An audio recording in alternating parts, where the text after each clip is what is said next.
¿Qué tal? Soy Hari Camino, soy practicante de yoga desde hace casi 30 años, soy comunicólogo y estoy distribuyendo este documental, Awake, la vida de Yogananda, en México. Eh, Películas en distribución comercial en un circuito abierto que hablen sobre yoga en el cine, la verdad hay muy pocas, yo casi no recuerdo ninguna en México. Y yo creo que para empezar eso es algo para anotar y para celebrar. ¿Y por qué? ¿Por qué se hizo sobre este personaje? Este documental se basa en la vida de un maestro que llega en 1920 a Estados Unidos con un linaje detrás de maestros iluminados y con la misión de esparcir las enseñanzas del Oriente y del yoga particularmente en el Occidente. Y durante 30 años no quita el dedo del renglón, hay muchísimas dificultades en su camino y una determinación de fierro para conseguirlo.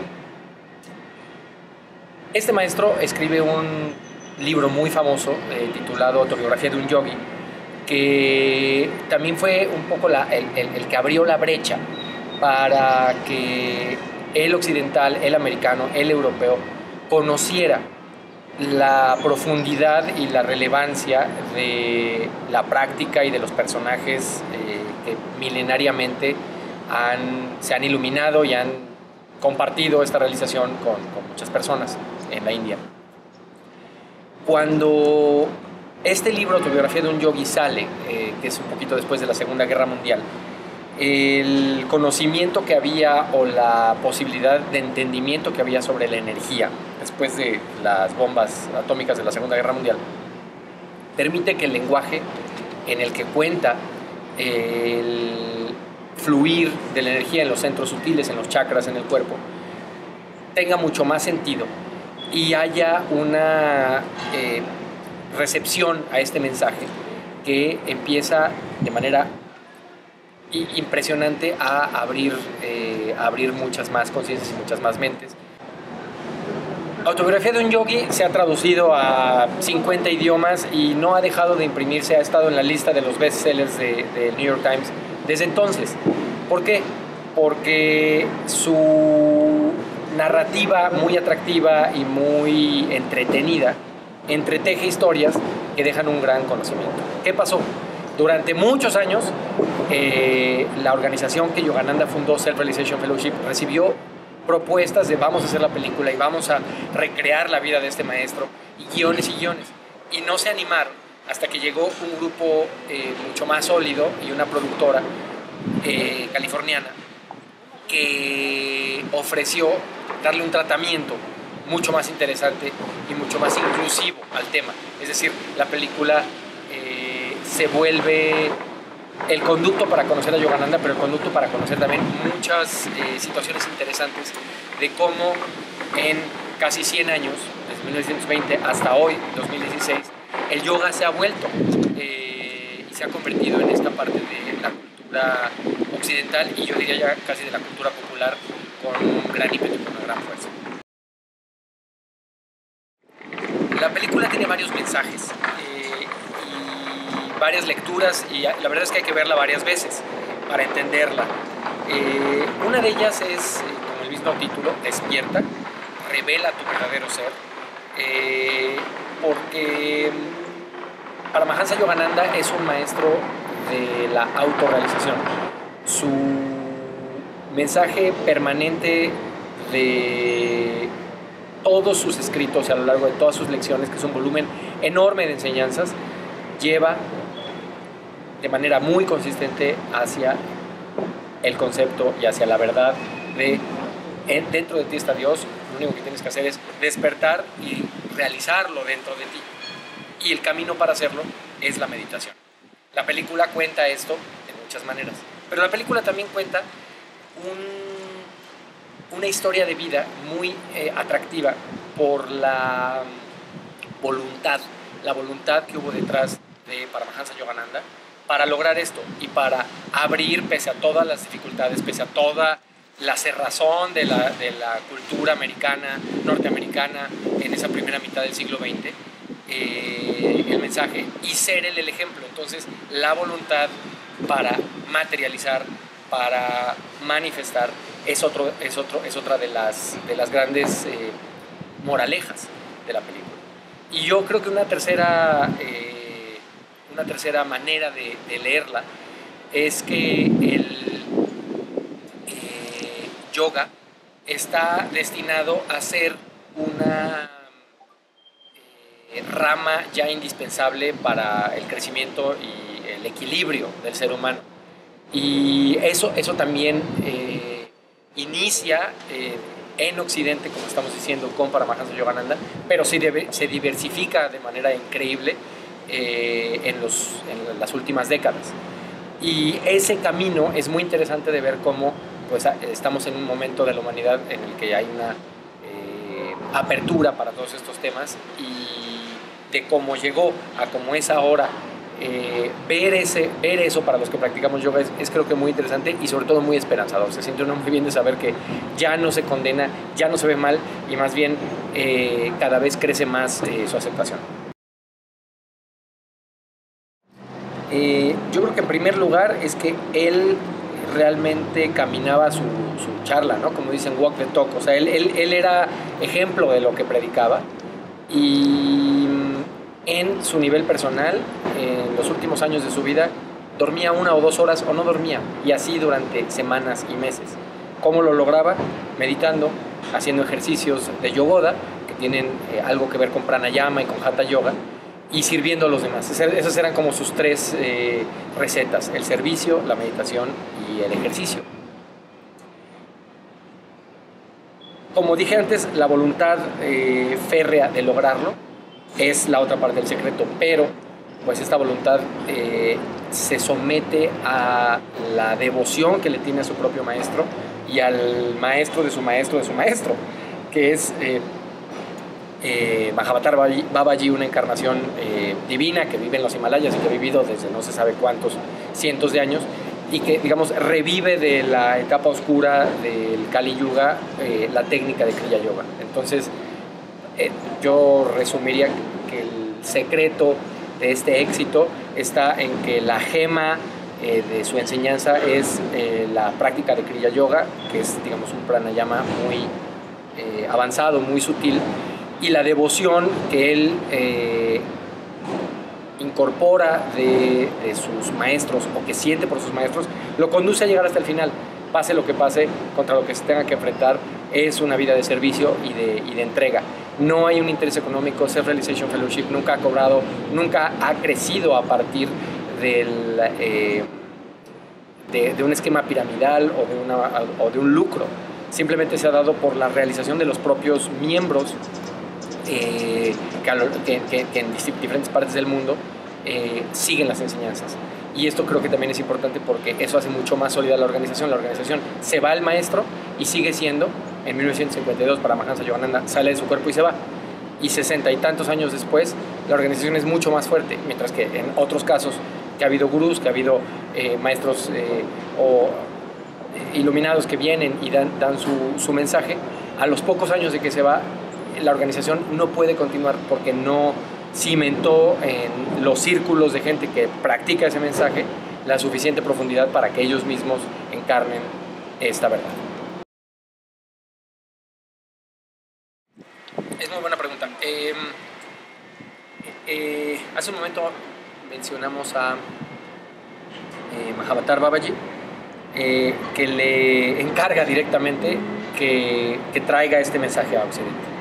No solo era traer la técnica de Kriya Yoga, como ya dijimos, sino hacer una interpretación mística, profunda, con contacto directo con la verdad de los evangelios y del Bhagavad Gita.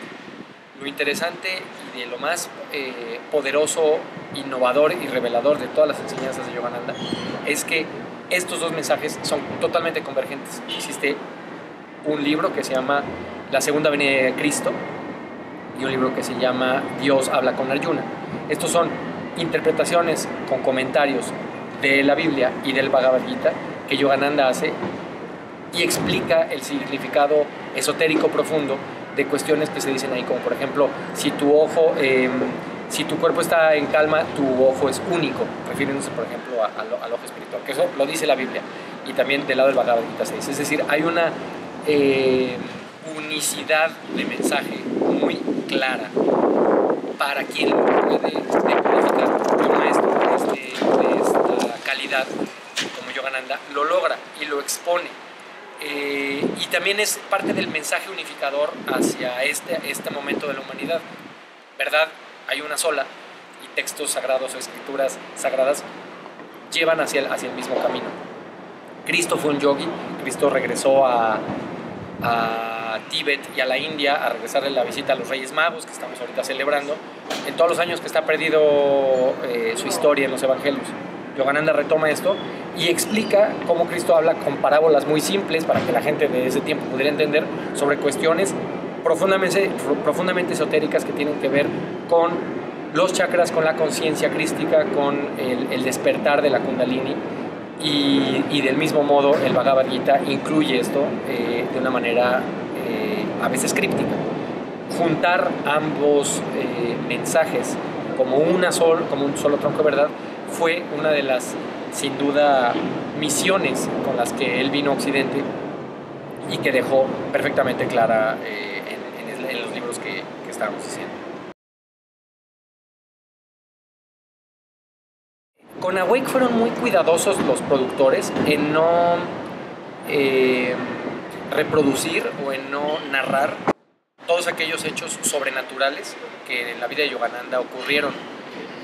Con un ser de ese grado de conciencia era frecuente el que pasara días, noches, semanas y meses sin dormir, por ejemplo, que pudiera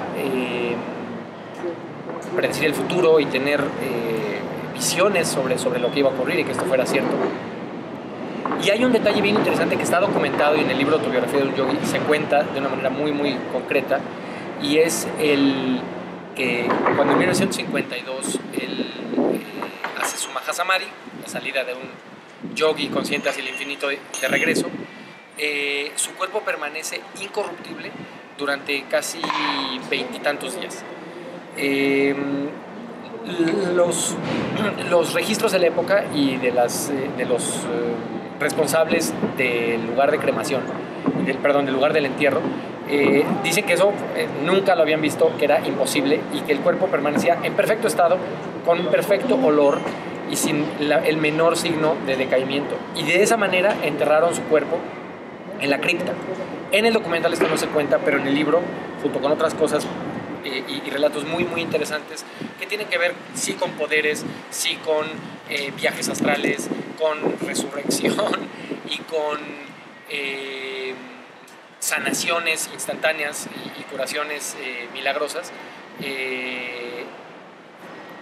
El lector se encuentra en la Autobiografía de un Yogi. En Awake no, pero sí es una parte digna de contar, porque Paramahansa Yogananda fue un yogi en la vida y en la muerte lo demostró, como contamos hace un momento, con 20 y tantos días de su cuerpo perfectamente incorruptible, además de que en muchísimas ocasiones dejaba de respirar, su corazón dejaba de palpitar, y en público, en charlas y conferencias, él lo demostraba y decía: voy a dejar de respirar y voy a hacer que mi corazón deje de latir, y lo lograba durante varios minutos. Había doctores ahí que quedaban absolutamente sorprendidos, decían: nunca hemos visto esto, no entendemos cómo puede ocurrir, y era el dominio absoluto de su conciencia y de su cuerpo.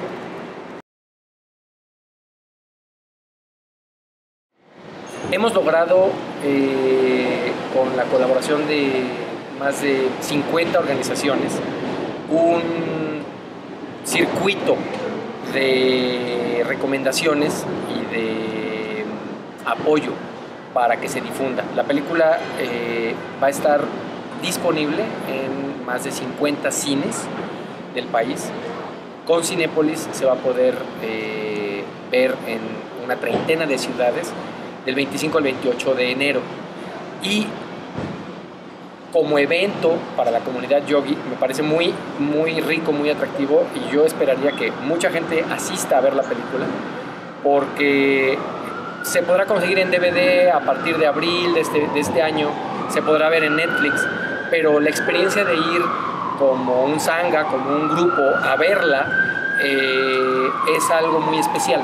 Hicimos un preestreno en noviembre, se vendieron todas las entradas, se consiguieron 19 ciudades y 19 cines del país, y ahora vamos por una escala mucho más grande.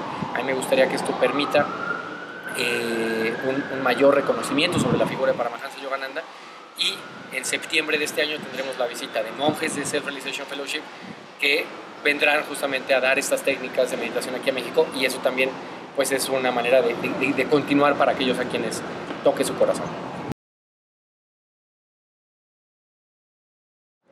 Pues un documental muy entretenido, es una historia de vida, como decíamos, ejemplar, y un documento histórico de lo más atractivo, porque rescata un sinfín de material de la primera mitad del siglo XX, y no solo eso, sino la participación de personalidades reconocidas por todos. Por ejemplo, George Harrison, el Beatle, o Krishna Das, que además hace parte de la música de la película.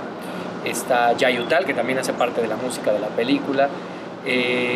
Está Deepak Chopra, está la Harvard School of Divinity.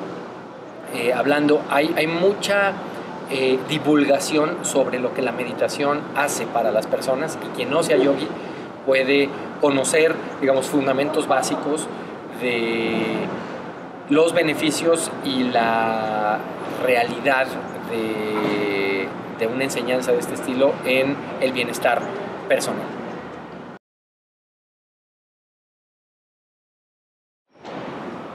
Todos conocen a Steve Jobs, y cuando Steve Jobs fallece hace 5 años, en su servicio funerario, en su memorial, se regala un libro a todos los asistentes. Este libro es la autobiografía de un yogi, de Paramahansa Yogananda. Y el mensaje que de alguna manera quería dar Steve Jobs, y que yo creo que es extensivo para todos, es realiza tu ser, realiza tu potencial. Seas o no un practicante de yoga, hagas una práctica de yoga física con asanas, o por la parte de la meditación, Awake es una inspiración que toca muy profundas cuerdas. Incluso el New York Times decía, es suficientemente conmovedora para que un alma contemporánea se sienta conmovida. Y yo creo que ese es el mensaje, y eso es por lo que invito a todos a que la vayan a ver.